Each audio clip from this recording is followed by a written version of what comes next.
पुरानी खिड़कियों से परेशान, रस्ट, टर्माइट्स और गर्मी से थक गए हैं? लाइए ग्रीन प्लास्ट यूपीवीसी विंडोज और doors, sound proof, weather proof, termite proof. खिड़की, दरवाजा, पार्टीशन, हर डिजाइन, हर size, made using German technology, आपके घर के लिए। हजारों घर पहले से बदल चुके हैं, अब आपकी बारी। Green प्लास्ट, Sitapur, UP. कॉल करें 7072424906। अपने घर को बेटर बनाओ। उत्तर प्रदेश में त्रिस्तरीय पंचायत चुनाव से जुड़ी हुई इस वक्त की बड़ी खबर इंडिया पर आ रही है। आपको बता दें कि त्रिस्तरीय पंचायत चुनाव को लेकर एक तरफ मामले कोर्ट में हैं, कभी हाई कोर्ट में तो मामले चल ही रहे हैं, सुप्रीम कोर्ट तक मामले जाने को बताया जा रहा है। लेकिन इस बीच बड़ी जानकारी आ रही है कि ग्राम पंचायतों में इसी महीने प्रशासक बैठाए जाएंगे। ये प्रशासक यानी प्रधानों को ही जो है अधिकार दे दिया जाएगा पंचायतों को संचालित कराने का। ऐसा प्रस्ताव फिलहाल शासन को भेजा गया है पंचायती राज विभाग की ओर से, और ये सब कुछ संभव होता हुआ इसलिए दिखाई दे रहा है क्योंकि पिछले दिनों राष्ट्रीय पंचायती राज ग्राम प्रधान संगठन के प्रदेश अध्यक्ष ललित शर्मा और उनकी टीम ने मुख्यमंत्री योगी आदित्यनाथ के अलावा पंचायती राज मंत्री ओम प्रकाश राजभर से लेकर के तमाम अधिकारियों से, अपर मुख्य सचिव मुख्यमंत्री संजय प्रसाद, प्रमुख सचिव पंचायती राज अनिल कुमार, डायरेक्टर पंचायती राज अमित कुमार और तमाम अधिकारियों से मुलाकात की थी। उसी का ये परिणाम धीरे धीरे अब तब्दील होता हुआ दिखाई दे रहा है। यानी जो प्रधान हैं वो अब पंचायतों का संचालन आगे करेंगे। लगभग अब ये क्लियर होता हुआ दिखाई दे रहा है। तो सीधे हम आपको लेकर चलते हैं एक बार फिर राष्ट्रीय पंचायती राज ग्राम प्रधान संगठन के प्रदेश अध्यक्ष ललित शर्मा के पास, जो पिछले दिनों तमाम अधिकारियों से, सरकार के मुखिया योगी आदित्यनाथ से उन्होंने मुलाकात की थी। फोटोज आप दे सकते हैं। उनके साथ राष्ट्रीय संयोजक अखिलेश सिंह भी मौजूद थे। तो पहले तो स्वागत है ललित शर्मा जी, आपकी मेहनत रंग लाती हुई दिखाई दे रही है। क्या कुछ आपको लग रहा है कि उत्तर प्रदेश में जो पसोपेश में थे प्रधान, चूंकि उनका कार्यकाल अब कुछ ही समय बाद यानी 26 मई को खत्म हो रहा है, ऐसे में आपको क्या लगता है प्रधान ग्राम पंचायतों को संचालित करेंगे? इसकी कवायद क्या ऊपर होती हुई दिखाई दे रही है? धन्यवाद गौर साहब। मैं लगातार आज समाचार पत्रों में जो प्रकाशित हुआ है उससे ऐसा लग रहा है कि पंचायतों के लिए एक नई उम्मीद की किरण जागी है और महसूस हो रहा है कि सरकार राष्ट्रीय पंचायती राज ग्राम प्रधान संगठन के सुझाए गए और अनुरोध किए गए रास्ते पर आगे बढ़ रही है। मैं आज के समाचार पत्रों को देखकर ये कह सकता हूं कि राष्ट्रीय पंचायती राज ग्राम प्रधान संगठन और उत्तर प्रदेश के प्रधान काफी उल्लास में हैं। उन्हें उम्मीद है कि उनके परिणाम उनके पक्ष में आएगा। जी, उनके पक्ष में आएगा। पिछले दिनों हमने आपसे बातचीत भी की थी जब आपने मुख्यमंत्री योगी आदित्यनाथ से मुलाकात की थी। तमाम दस्तावेज आपने सौंपे थे कि कैसे आप प्रधान जो है ग्राम पंचायतों को संचालित कर सकते हैं। उनका उदाहरण भी दिया था आपने, कुछ राज्यों में ऐसी ही व्यवस्था बनी हुई है। तो जब आप मिले थे, किन किन लोगों से मुख्यमंत्री योगी आदित्यनाथ के अलावा किन किन अधिकारियों से आपकी मुलाकात हुई थी और क्या कुछ दस्तावेज आपने संगठन की ओर से उनको दिए थे? विषय केवल एक सूत्री है कि 26 मई के बाद पंचायतों का कार्यकाल समाप्त होने पर गांव पंचायत स्तर पर प्रशासनिक समिति बनाकर ग्राम पंचायत का संचालन लोकतांत्रिक तरीके से किया जाए। ये विगत 2 माह से लगातार संवाद राष्ट्रीय पंचायती राज ग्राम प्रधान संगठन सरकार और शासन के बीच में चल रहा है। उसी के क्रम में माननीय मुख्यमंत्री जी से मुलाकात हुई, माननीय पंचायत मंत्री श्री ओम प्रकाश राजभर जी से इस पे वार्ता हुई प्रमुख सचिव पंचायती राज जी से और अपर मुख्य सचिव मुख्यमंत्री जी। सभी लोगों को संगठन ने अनुरोध किया है कि 26 मई के बाद जब पंचायतों का कार्यकाल उत्तर प्रदेश में समाप्त हो जाएगा ग्राम पंचायतों का, तो लोकतांत्रिक तरीके से चुनी गई ग्राम पंचायत को ही आगे कार्य करने का अवसर प्रदान किया जाए, ऐसा अनुरोध विभिन्न स्तरों पर किया गया है। और समाचार पत्रों में, सोशल मीडिया के माध्यम से, कुछ न्यूज चैनल के माध्यम से भी खबर छन के आ रही है कि शायद माननीय मुख्यमंत्री जी और शासन ने मन बना लिया है कि वो पंचायतों के थ्रू ही लोकतांत्रिक व्यवस्था को आगे बढ़ाएंगे। और ललित शर्मा जी, ये बात सही है कि आपने अपनी मांग रखी, लेकिन इस बीच जो लोग चुनाव लड़ना चाह रहे हैं वो बराबर हाई कोर्ट और सुप्रीम कोर्ट का भी अब बताते हैं रुख किए हैं, तो उनके साथ लगता नहीं आपको अन्याय होगा, या प्रधानों को ही सौंपा जाना सही था और जो पहले प्रशासक बैठाए जाने की जो बातें हो रही थी वो कहां तक उचित था या अनुचित था? जैसे मैं आपको स्पष्टता से बता सकता हूं कि पंचायतों का कार्यकाल समाप्ति के उपरांत जो संगठन सरकार से अनुरोध कर रहा है, उसके पीछे कई बड़े तर्क हैं कि हम पंचायतों में हो रहे विकास कार्य को अवरुद्ध नहीं होने देना चाहते। जहां रही बात कि कुछ लोग चुनाव लड़ना चाहते हैं, हमारे यहाँ जो आरक्षण की व्यवस्था है और जिस तरह चक्रानुक्रम में आरक्षण चलता है, जब तक सरकार की नीति स्पष्ट रूप से सामने ना आ जाए, तब तक हम ये नहीं बता सकते कि कौन सी पंचायत किस वर्ग के लिए आरक्षित होगी। तो ऐसा कह देना कुछ लोग गांव में चुनाव लड़ना चाहते हैं, उनके साथ अन्याय होगा, क्योंकि अभी कोई नीति नहीं बनी है, कौन व्यक्ति चुनाव लड़ेगा ये तय नहीं हुआ है, तो अभी ये केवल भ्रम फैलाने जैसा है। जी, तो आपके मुताबिक ये भ्रम फैलाने जैसा है। क्या किन्हीं अन्य राज्यों में ऐसी व्यवस्था है जहां पर प्रशासक यानी एडीओ नियुक्त न हो करके वहां पर प्रधान ही जो है संपादित कर रहे हों ग्राम पंचायतों को? 25 जनवरी 2025 से राजस्थान में सरपंचों द्वारा ही पंचायतों का संचालन किया जा रहा है। कोरोना काल में मध्य प्रदेश में लगभग 2 वर्ष तक पंचायतों का कार्यकाल सरपंच और उसकी प्रशासनिक समिति ने किया है। 7 महीने उत्तराखंड में प्रधान साथियों ने ही पंचायतों का संचालन किया है।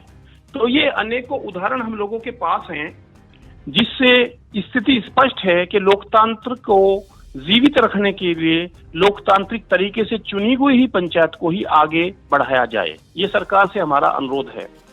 बिल्कुल, तो देखिए ये उदाहरण भी दिए गए कि किन किन राज्यों में कार्यकाल समाप्त होने के बाद प्रधान ग्राम पंचायतों को संचालित कर रहे हैं। और आपको बता दें कि उत्तर प्रदेश में 2027 में विधानसभा के चुनाव होने हैं। ऐसे में योगी सरकार जो है प्रधानों को नाखुश नहीं करना चाहती, नाराज नहीं करना चाहती किसी भी कीमत पर। अब धीरे धीरे ऐसी व्यवस्था जो है की तरफ बढ़ता हुआ दिखाई दे रहा है कि जो ग्राम पंचायतें हैं जिनका कार्यकाल आपको बता दें कि 26 मई को खत्म हो रहा है, तो ऐसे में वहां पर प्रधान ही संचालित करेंगे। इसको लेकर पंचायती राज विभाग ने शासन को बाकायदा प्रस्ताव भेज दिया है और कुल मिलाकर के प्रशासक बैठाए जाने की तैयारी यहाँ पर करीब करीब पूरी कर ली गई है। यानी अभी तक ये चर्चाएं थी कि कहीं एडीओ को ना यानी बस्ता ना प्रधानों के जमा हो जाएं, अब उस पर बादल छटते हुए दिखाई दे रहे हैं। प्रधान ही चलाएंगे आगे अपनी सरकार को, यानी गांव की सरकार को। ये स्थिति क्लियर होती जा रही है।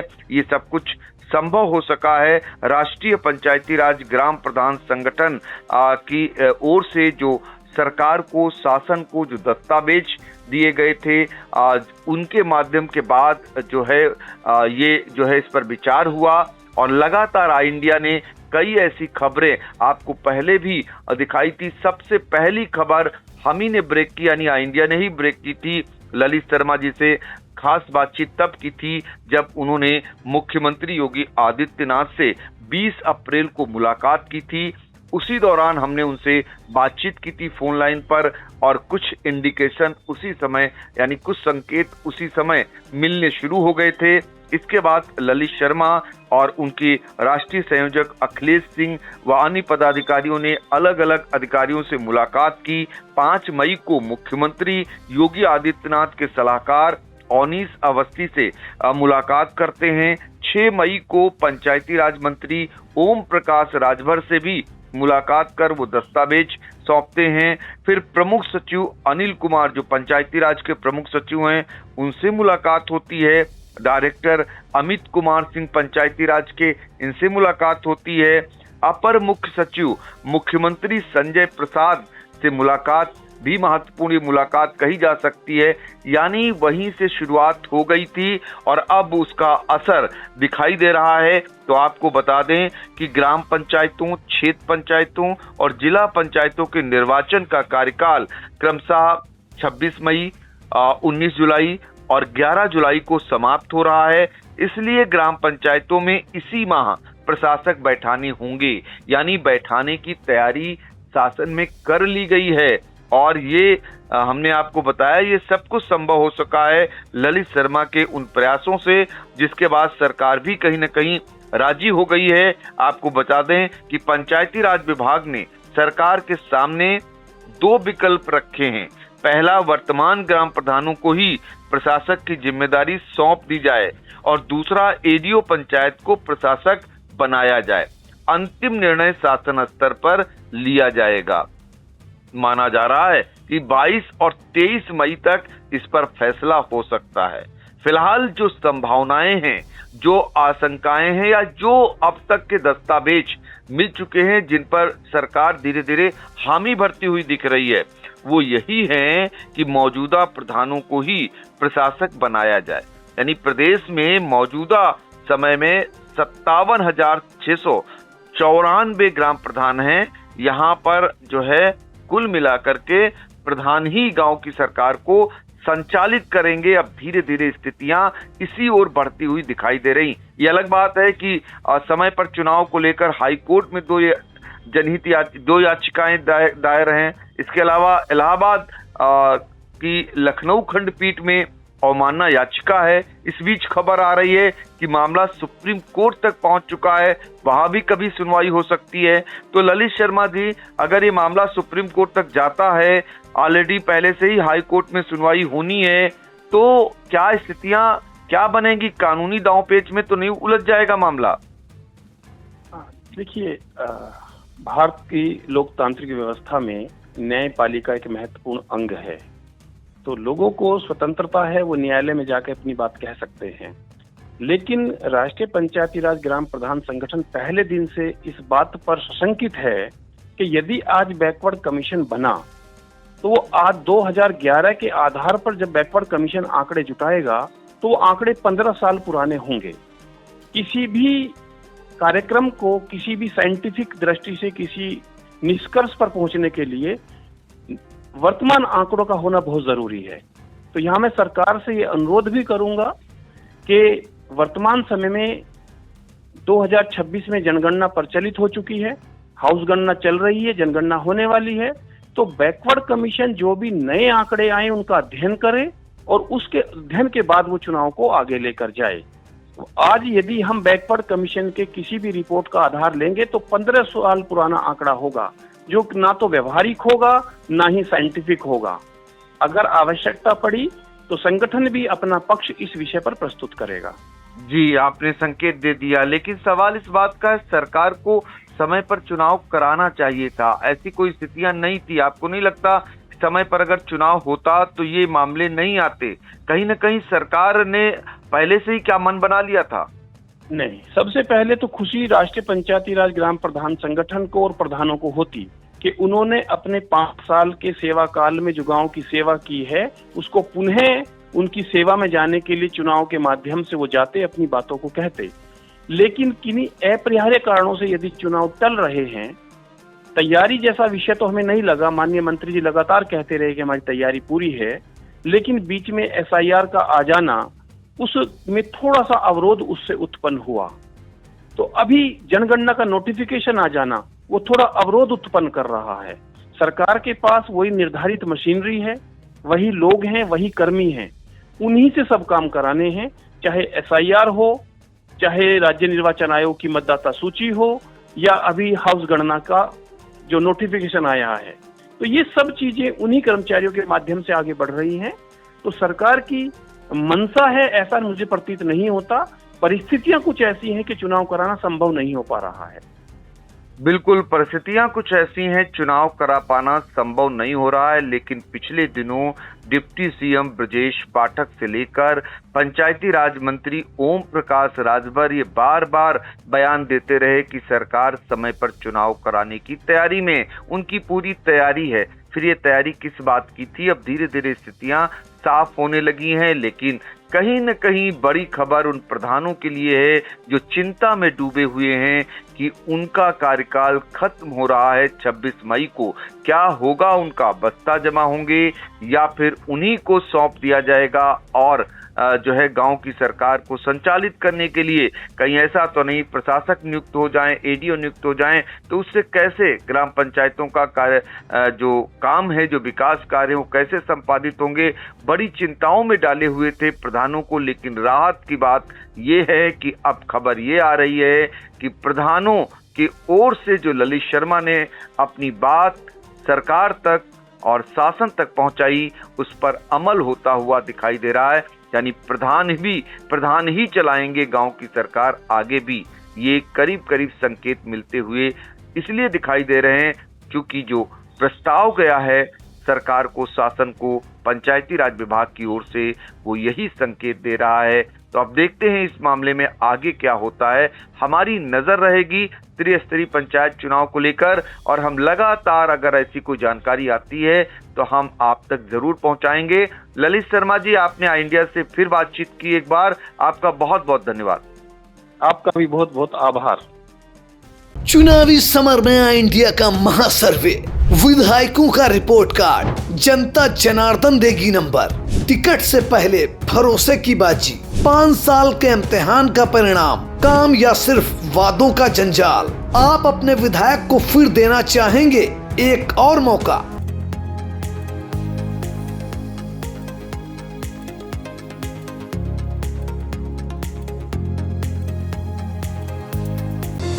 Sagar School is a place where we ponder our kids with care and creativity. We provide students the room to explore their imaginations and enhance their education.